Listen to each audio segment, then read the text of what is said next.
Hi hello नमस्कार मंडळी, स्वागत आहे तुमचे दी सिंपल वर्ल्ड या मराठी यूट्यूब गार्डनिंग चॅनलमध्ये।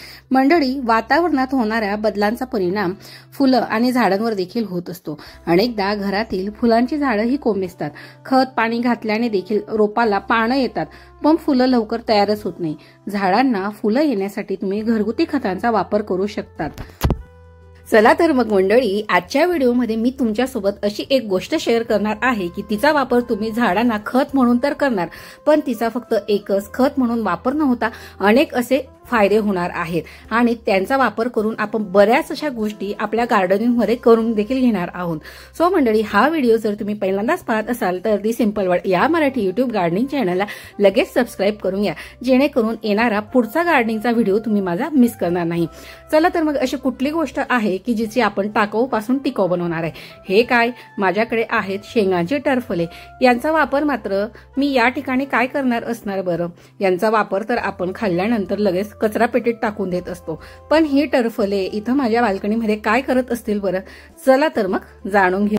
मंडळी, शेंगा सोलून त्यातील शेंगदाण्यांपासून आपण वेगवेगळे पदार्थ तयार करत असतो। शेंगा सोलून झाल्यानंतर त्यांची जी टरफले उरतात ती आपण सरळ कचरा पेटात कचरा म्हणून फेकून देत असतो।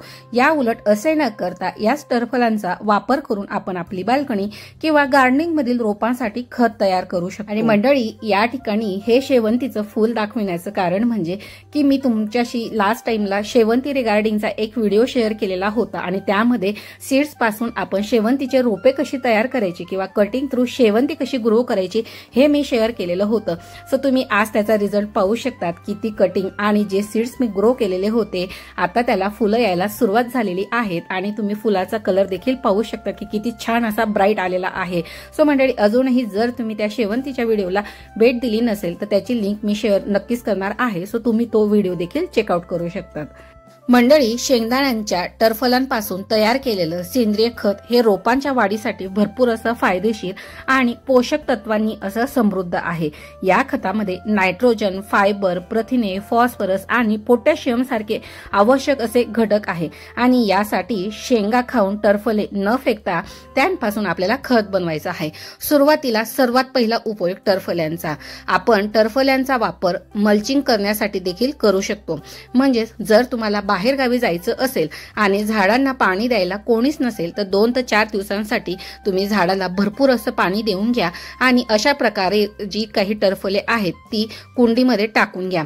म्हणजेच याला मल्चिंग करणं असं म्हणतात, जेणेकरून मातीतील जे काही मॉइश्चर आहे ते मेंटेन ठेवण्याचं काम ही टरफले करत असतात। त्याचप्रमाणे हिवाळ्यामध्ये देखील झाडांना मल्चिंग करण्यासाठी या टरफल्यांचा वापर होत असतो।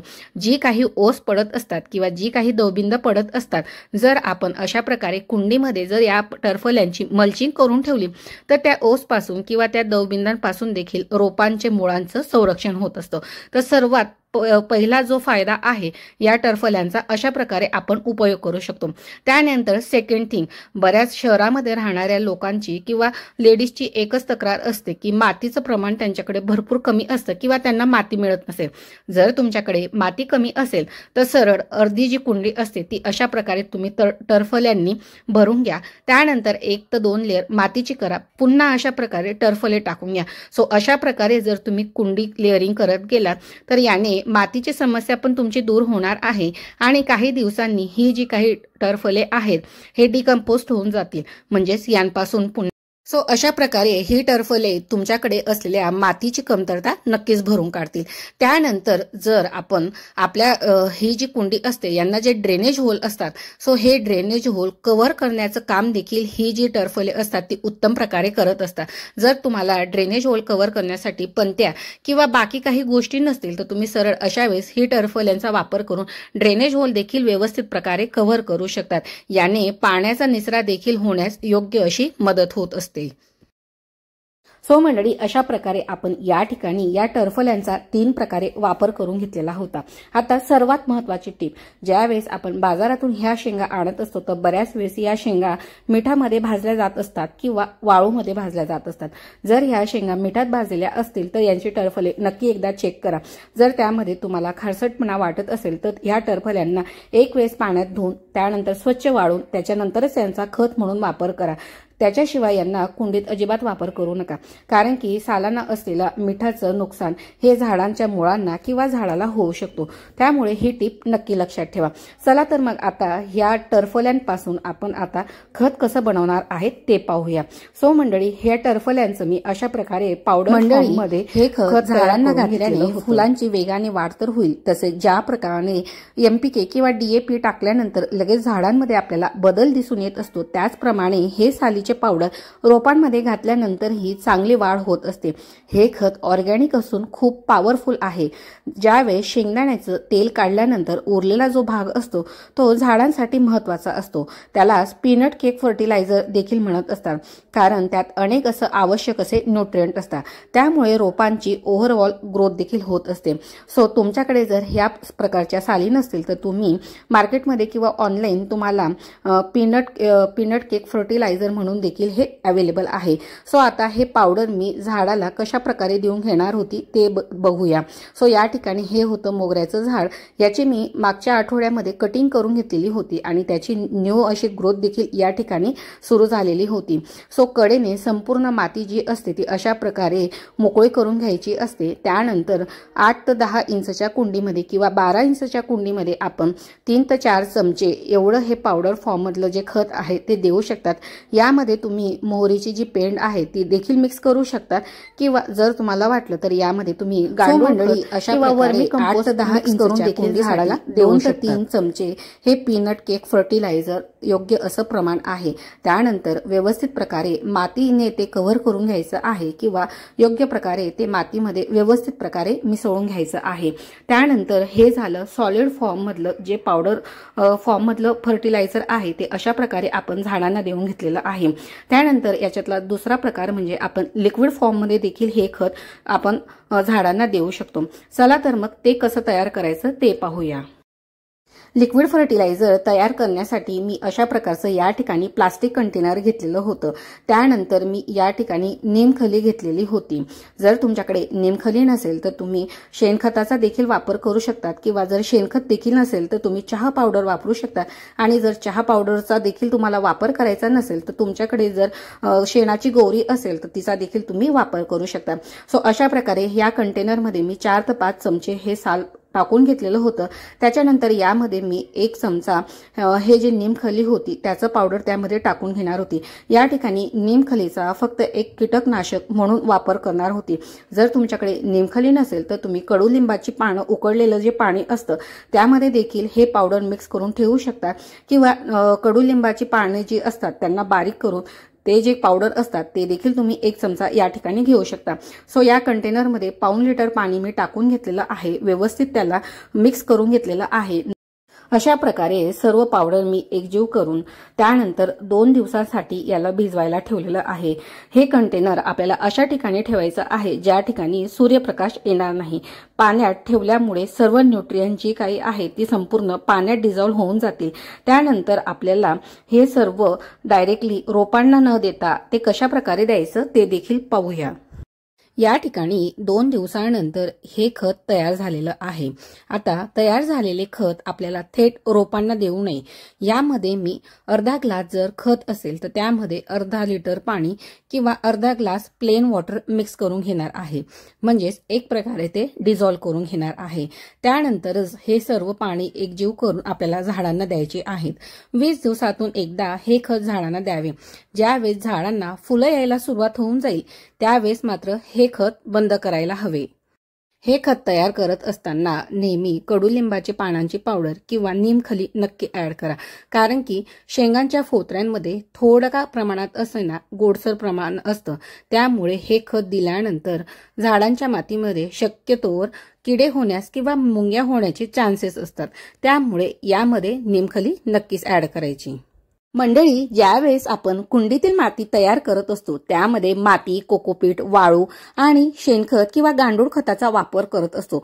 पण जर तुमच्याकडे वाळू नसेल किंवा तुमच्याकडे कोकोपीट नसेल तर त्या जागी तुम्ही या टरफल्यांच्या पावडरचा देखील वापर करू शकतात।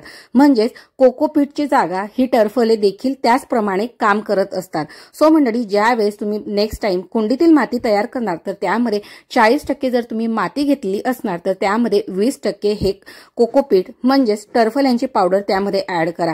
याने जी काही एअर सर्क्युलेशन मातीमध्ये होत असते ती वेल प्रकारे होत असते, म्हणजे अतिशय चांगल्या प्रकारे मातीमध्ये एअर सर्क्युलेशन होत असते आणि त्याने मुळं देखील चांगले राहत असतात। सो मंडळी, कोकोपीटच्या जागी तुम्ही या टरफल्यांची पावडर देखील तुमच्या कुंडीमध्ये वापरू शकता। चला तर मग हा तर एक छान प्रकारे याचा वापर झाला। अजून एक महत्त्वाचा वापर कसा करायचा ते आता आपण पाहूया। बरेच मंडळी घरच्या घरी कंपोस्ट तयार करत असतात, पण त्यामध्ये येणाऱ्या समस्या भरपूर आहेत की त्यामध्ये किडे होतात किंवा त्याचा वासच येतो किंवा त्यामधून जे काही लिक्विड येत असतं ते बाहेर पडत असतं। सो मंडळी, त्यावर देखील हे टरफले रामबाण असा उपाय करणार आहेत। चला तर मग पाहूया। सो मी देखील नेहमी यामध्ये कंपोस्ट तयार करत असते। हे माझं चौथ्यांदा या ठिकाणी कंपोस्ट बनवायचं काम चाललेलं आहे। सो आता याला 2 महिने जवळपास झालेले आहेत आणि 1 ते 1.5 महिन्यामध्ये हे व्यवस्थित प्रकारे या ठिकाणी कंपोस्ट तयार होऊन जाणार आहे। घरच्या घरी कंपोस्ट कसे तयार करावे या रिगार्डिंगचे देखील 2 ते 3 व्हिडिओ मी तुमच्याशी ऑलरेडी शेअर केलेले आहेत।